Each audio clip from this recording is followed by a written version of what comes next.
The biker community. Rebels in leather, roaring motors, and an irrational urge to rule the wide road. The famed Hells Angels and the quaint Danish motorcyclists are two groups that have pushed the biker lifestyle to intriguingly opposing extremes, so let's focus on them for a while.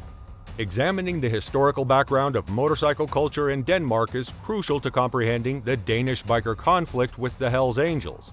The beginnings of this subculture may be found in the middle of the 20th century, when the first biker clubs began to form across the nation. Denmark, like many other nations, went through a period of social reform and cultural development after World War II. Young Danes looking for a way to express their desire to defy social standards were enthralled by the image of the rebellious biker with his motorcycle and unusual clothing. Motorcycle clubs began to flourish in Denmark in the 1950s and 1960s, laying the groundwork for the future growth of the biker subculture. These organizations, such as the Freetown MC and Iron Viking MC, gave their members a sense of freedom and community. They were emblematic of the counterculture, representing a spirit of disobedience and unconventionality. Motorcycles became more widely available at this time, and American films, particularly those with recognizable biker characters, had a big cultural impact, helping to shape the Danish biker subculture. Many young Danes were drawn to the untamed individualism, passion for wide road, and charm of brotherhood. The biker movement in Denmark expanded and took many different forms as it gained momentum. There were numerous biker clubs that each had their own distinct personality and principles. While some clubs emphasized the spirit of exploration and the excitement of motorbike riding, others adopted a more outlaw attitude, pushing the limits of the law and social conventions. Let's rapidly get started with the Danish Biker War now. Territorial issues, power struggles, and ego clashes all contributed to the animosity between the Hells Angels and rival biker gangs. Intense rivalry resulted from each gang's desire to seize control and supremacy over rich criminal enterprises. Rivalry over resources, including drug trafficking and other illegal operations, exacerbated the hostility even more. Each gang developed a sense of identity and belonging as a result of the biker subculture, which placed a strong emphasis on loyalty, honor, and the idea of the outlaw, which heightened the urge to protect one's reputation and territory at all costs. Referring specifically to the motorcycle conflict in Denmark, a series of escalating incidents in the early 2000s led to a violent confrontation between the Hells Angels and other motorcycle gangs. These encounters sparked a tension-filled powder keg, which resulted in a drawn-out and brutal fight. On both sides of the battle, prominent personalities with individual goals and objectives arose. On the one side, there were the Hells Angels, a notorious motorcycle organization of outlaws known for its illegal operations. The Hells Angels were determined to keep control of the Danish underworld and grow their influence. The gang was well known for its rigid hierarchical structure and adherence to the organization, with presidents in charge of different chapters. A number of bombings targeting clubhouses and people connected to the opposing gangs occurred throughout the conflict. Rival factions were intimidated and retaliated against with explosive devices. These bombings frequently took place in public places, endangering uninvolved onlookers. The attack's explosive nature raised the level of apprehension and unpredictability of the conflict.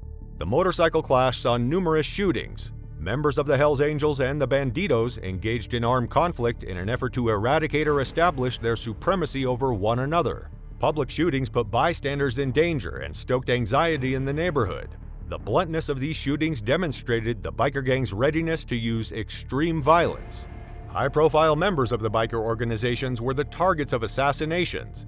These targeted assassinations were carried out to send a message, get rid of important leaders, and topple the power structure of competing gangs. It is believed that Ulf Larsen's murder in 2001 as a Bandidos member served as a spark for the conflict's development. Such assassinations fueled the hatred and urge for retribution by adding fuel to the fire. Ulf Larsen, a member of the Bandidos motorcycle club, was shot and killed outside a Copenhagen pizzeria on March 30, 2001, which was one of the main episodes. The motorcycle community was shaken by this violent act, which also prepared the ground for the next conflict. The assassination was suspected to have been carried out by Hells Angels members, escalating the already existing enmity between the two gangs. Acts of retaliation quickly followed. On June 10, 2001, Bandidos members used explosives and weapons to attack a Hells Angels clubhouse in the city of Aalborg. This blatant attack revealed the rival gang's readiness for all-out combat. which signified a dramatic uptick in the situation. Throughout Denmark, there were several explosions, shootings, and violent skirmishes in the months and years that followed. Beyond just the biker gangs themselves, the violence affected innocent bystanders and left towns in a state of terror and instability.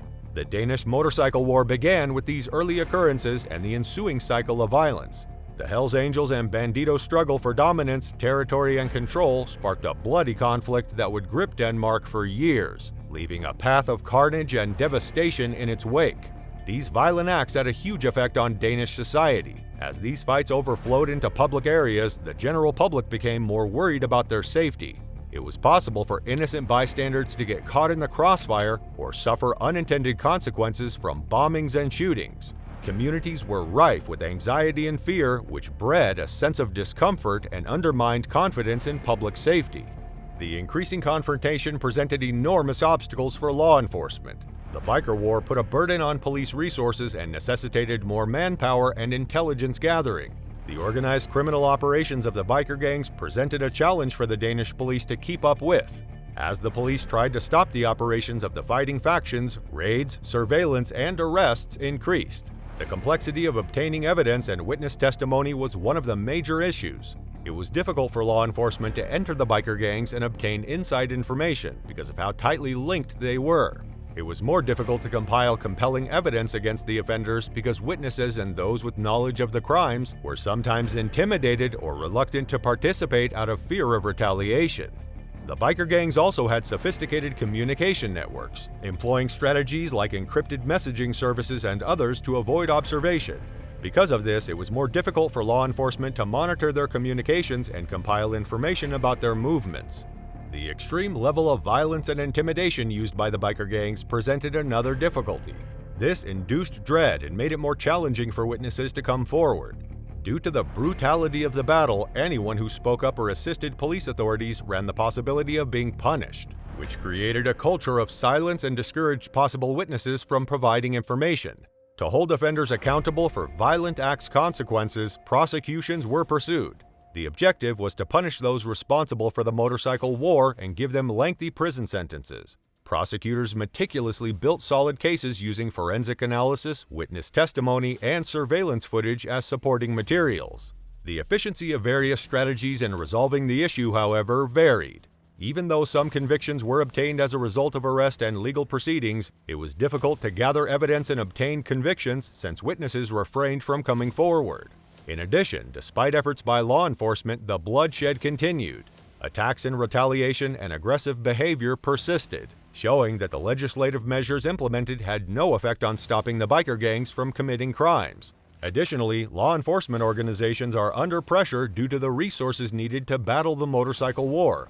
The enormous labor and money required to investigate and prosecute these cases depleted resources that could have been used to address more urgent problems, potentially undermining the justice system's overall effectiveness. We investigated the altercations, bloodshed, and territorial issues between the Hells Angels and competing gangs during this dramatic ride through the Danish Biker War. We encouraged influential people driven by a desire for leather, power, and control. As the war became more intense, bombings, shootings, and killings occurred, shaking Danish society and making it difficult for law enforcement to keep up. The conflict had a significant effect, creating anxiety, taxing resources, and complicating the legal system. The motorcycle conflict still made a lasting impression on Danish history despite the mayhem. Take a seat, rev your engines, and then post your views and opinions about this amazing ride in the comment section below.